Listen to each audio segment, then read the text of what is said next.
What happens when power meets justice head-on? When a congressman's son walks into Judge Frank Caprio's courtroom not to seek mercy, but to test authority. He's 28 years old, wearing a designer suit, a smirk, and a fresh DUI charge. But it's not the crime that shocks the room. It's the arrogance that follows. He leans forward and says, "My father's a U.S. congressman. One call and you're finished, old man." The courtroom falls silent. You could hear the clock tick. Every eye turns to Judge Caprio, and in that moment, the balance of power shifts. Because instead of losing composure, Judge Caprio picks up his phone. He dials a number, and what happens next turns the defendant's face ghost white. No one in that courtroom saw it coming. No one expected the man on the other end of that call. And when his voice filled the room, a lifetime of privilege came crashing down in seconds. This wasn't just justice served. It was justice remembered. A moment that would become the most shared courtroom clip in Providence history, and a permanent reminder that no title, no last name, and no family connection can stand taller than integrity. So before we dive into this unbelievable courtroom confrontation, hit that subscribe button, because this story isn't just about a DUI. It's about what happens when real accountability finally answers the phone.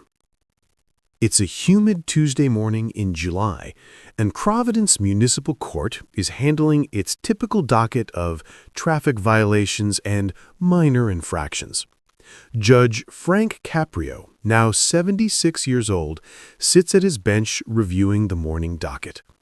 Through the heavy oak doors walks Brandon Caldwell, 28 years old, wearing a crisp navy suit that probably costs more than most people's monthly rent, designer watch glinting under the courtroom lights, and an expression that screams one thing: "I don't belong here with these people."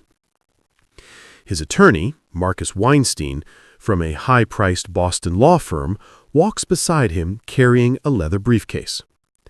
But here's what nobody in that courtroom knows yet. Brandon isn't just some rich kid with a good lawyer. His father is Congressman Robert Caldwell, a 6-term representative who sits on the House Judiciary Committee, the same committee that oversees federal court appointments.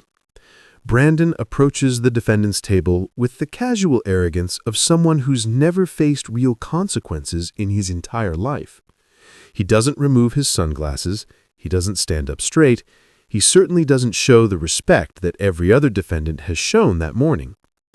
Judge Caprio looks up from his paperwork, and his experienced eyes immediately read the situation. He's seen this type before. Entitled son who thinks daddy's position makes him immune to the law. "Mr. Caldwell," Judge Caprio begins, his voice calm but carrying authority. "You're charged with driving under the influence. The arrest report indicates you were stopped at 2:47 a.m. on Route 95, failed a field sobriety test, and registered a blood alcohol content of 0.14, nearly twice the legal limit. How do you plead?" Brandon doesn't even look at the judge when he answers. He's checking his phone. "Not guilty, obviously," he says, not bothering to add "Your Honor" or show even basic courtroom respect. His attorney winces. Marcus Weinstein has been practicing law for 25 years, and he knows judges. More importantly, he knows Judge Caprio's reputation. This is not the judge you want to disrespect. "Mr. Caldwell, I need you to put your phone away and remove your sunglasses. You're in a court of law, not a nightclub."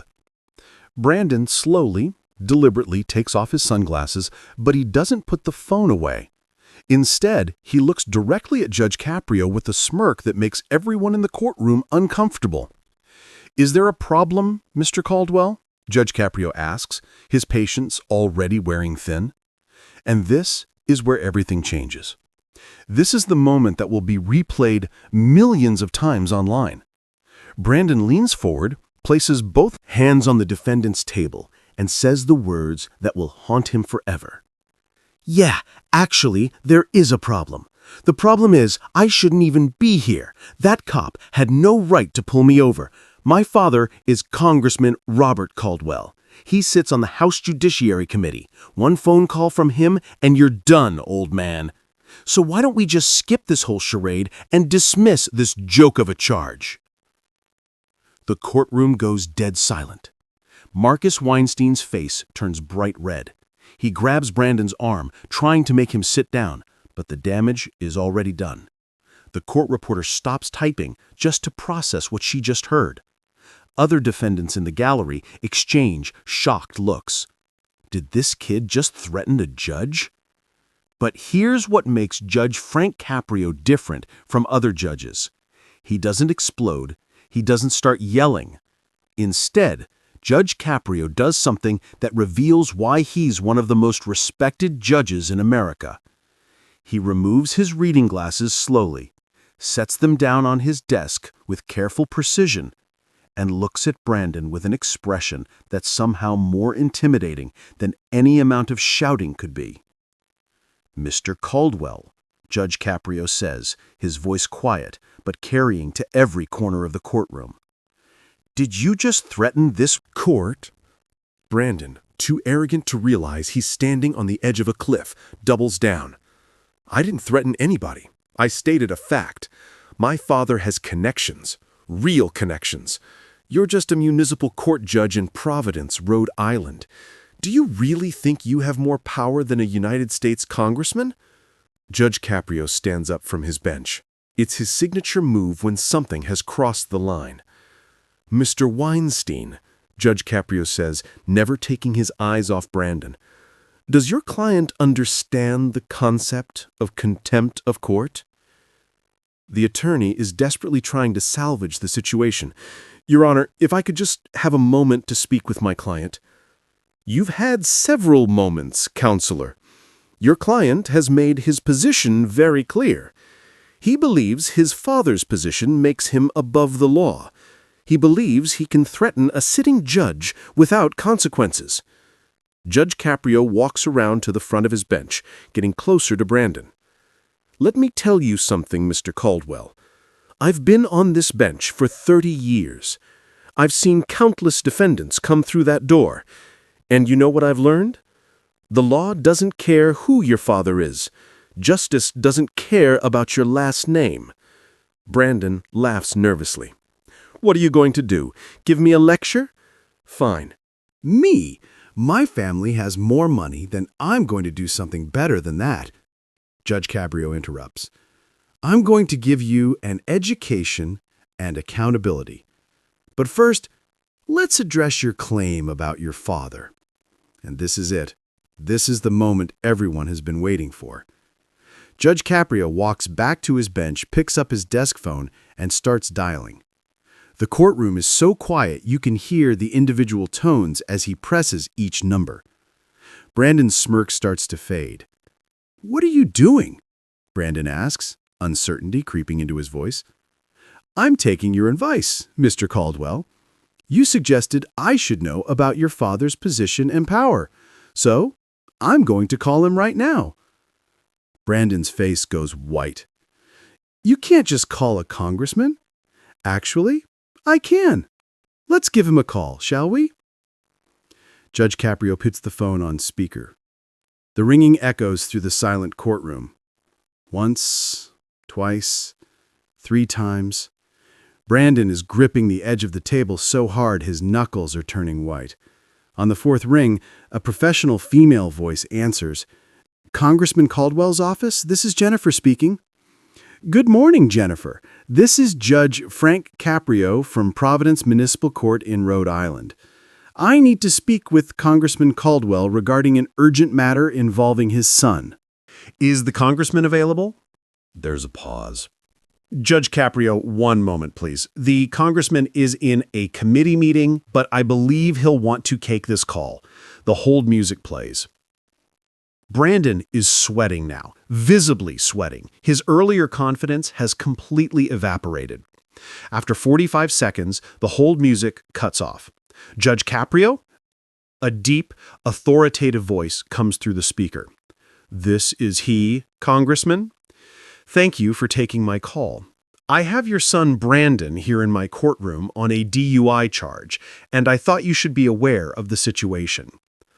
"Oh, God," the congressman says, genuine distress in his voice. "What did he do now?" That one word speaks volumes. This isn't Brandon's first incident. "Well, Congressman, your son is charged with driving under the influence. Blood alcohol content of 0.14.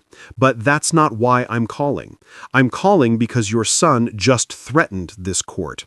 He stated, and I quote, 'My father is Congressman Robert Caldwell. He sits on the House Judiciary Committee.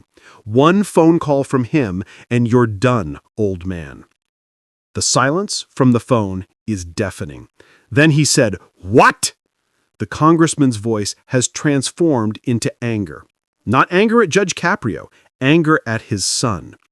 He also suggested that I should dismiss the charges because of your position and influence. I thought you should hear this directly. Because here's the thing about Judge Caprio's courtroom. It's filmed. Every word of this exchange is being recorded. Brandon looks like he might throw up.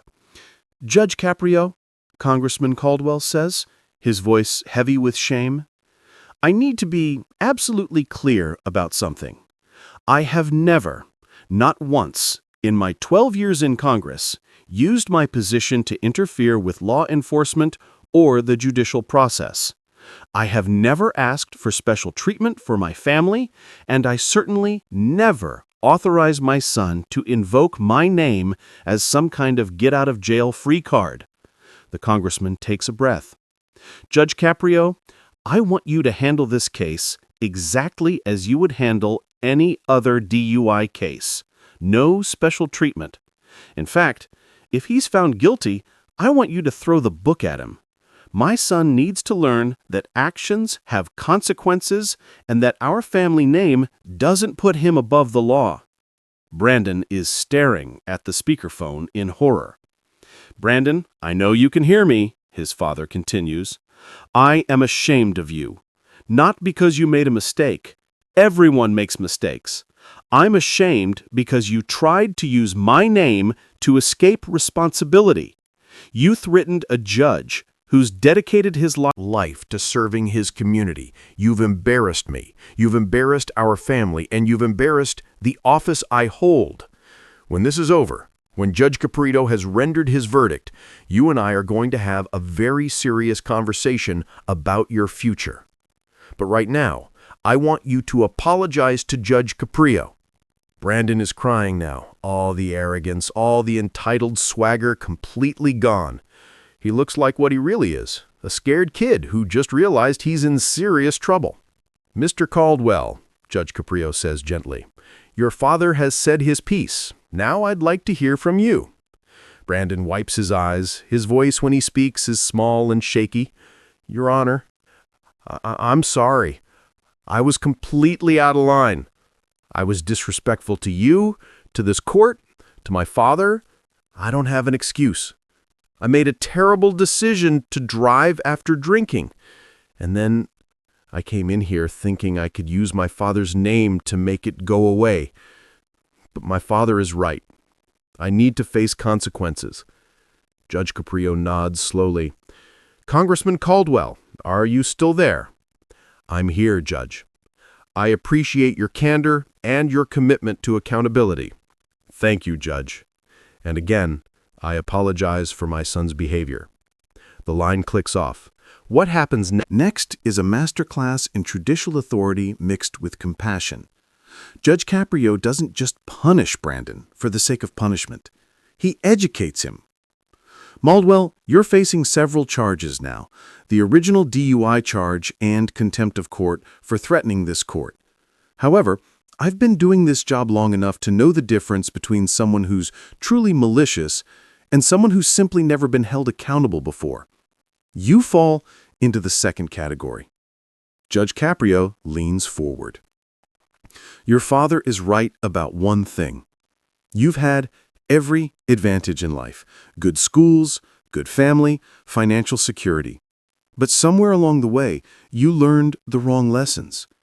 That DUI arrest, you could have killed someone. Do you know how many families I've seen destroyed by drunk driving?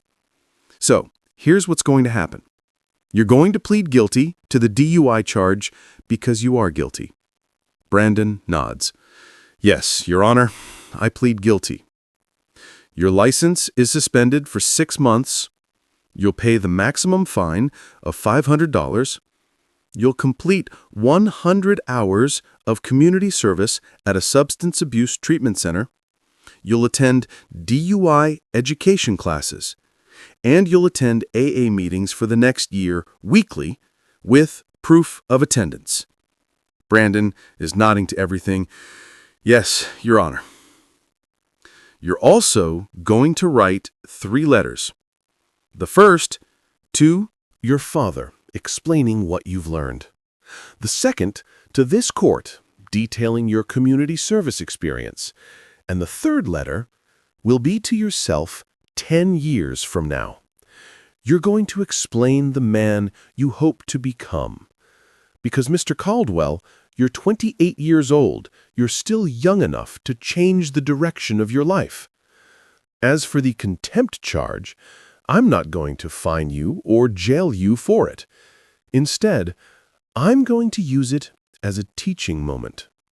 You threatened me because you thought my position was beneath your father's position. Let me explain something to you about power and authority. Real power isn't about who you know or what position your father holds. Real power is about character. Your father understands this. That's why he's a respected congressman. That's why he took my call in the middle of a committee meeting. Judge Caprio picks up his gavel. Mr. Caldwell, do you understand everything I've said? Yes, Your Honor. Completely.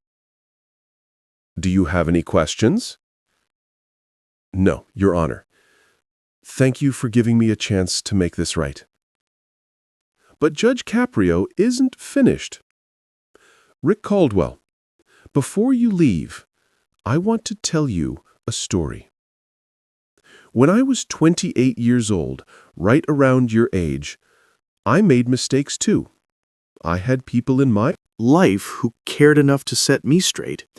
One of those people was a judge who took the time to talk to me about choices and consequences. That conversation changed my life. Judge Caprio smiles warmly. I'm telling you this because I see something in you. Underneath all that arrogance, I see a young man who's capable of better. Your father sees it too. So here's my challenge. A year from now, I want you to come back to this courtroom, not as a defendant, but as a visitor. I want you to tell me about the man you've become. Can you do that? Brandon's voice cracks. Yes, Your Honor. I'll be here. Good. Because that's when we'll see if this experience truly changed you. Real change takes time and effort. Don't prove me wrong. Judge Caprio brings down his gavel. This case is concluded. As Brandon leaves the courtroom, someone starts clapping, slowly at first, then others join in. It's recognition that they just witnessed justice that went beyond the law. But the story doesn't end there. 3 weeks after his court appearance, Brandon started his community service at Hope House, a substance abuse treatment center. He showed up in jeans and a regular shirt, not the designer suit. He listened to stories from people whose lives had been destroyed by addiction. Something shifted in him during those 100 hours. 5 months into his sentence, Brandon did something nobody expected.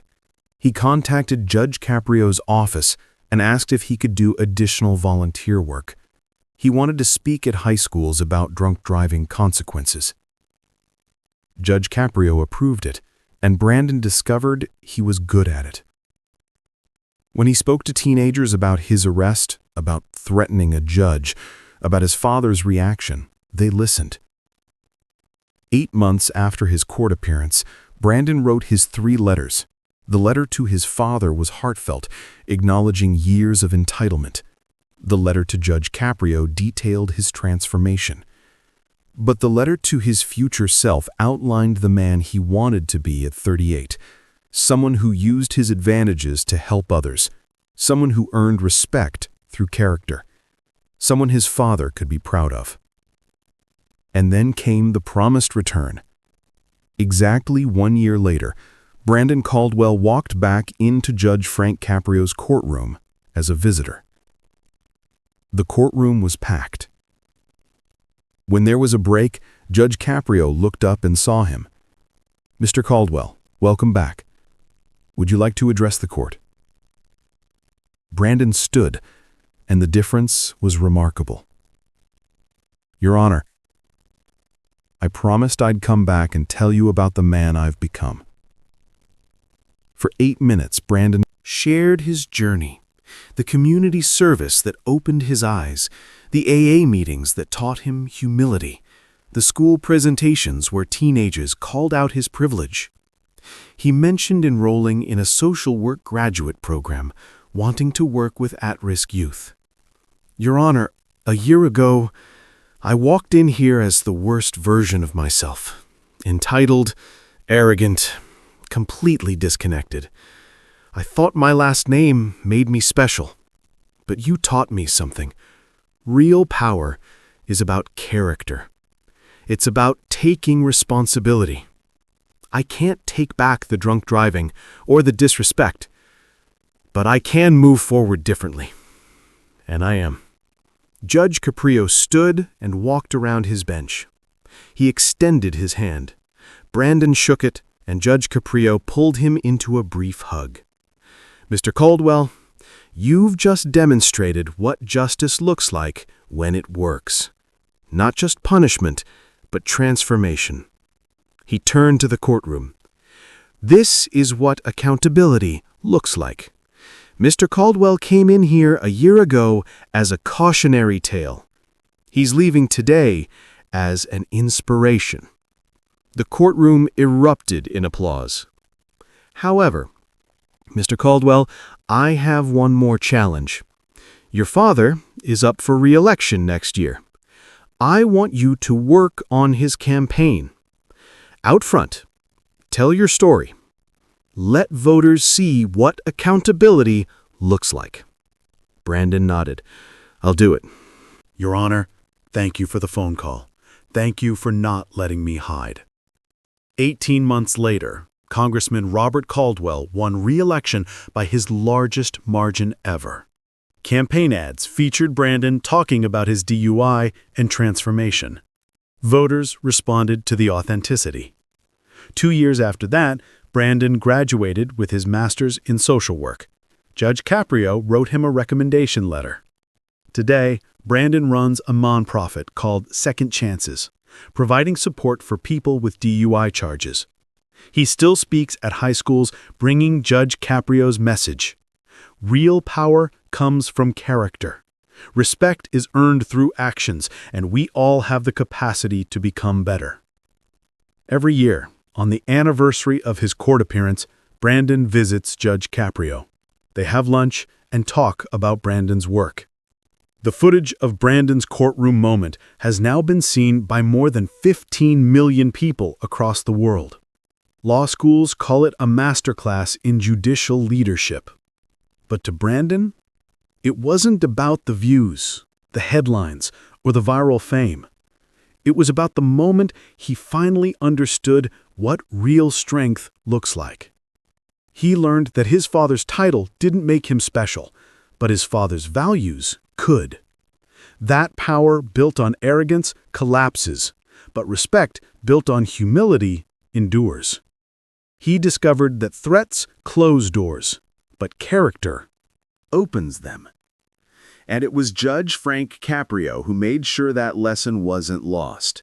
Because through calm authority and quiet compassion, he reminded everyone watching that justice doesn't humiliate, it educates.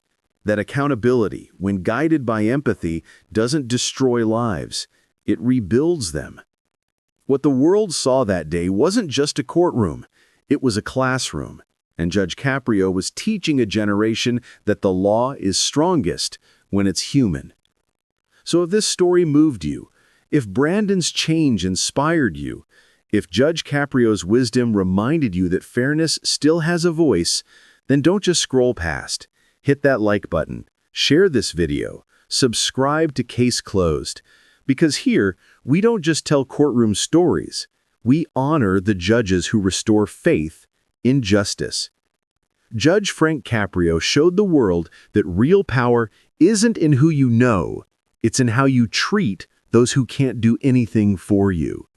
This is Case Closed, where every verdict reveals not just the law, but the heart behind it.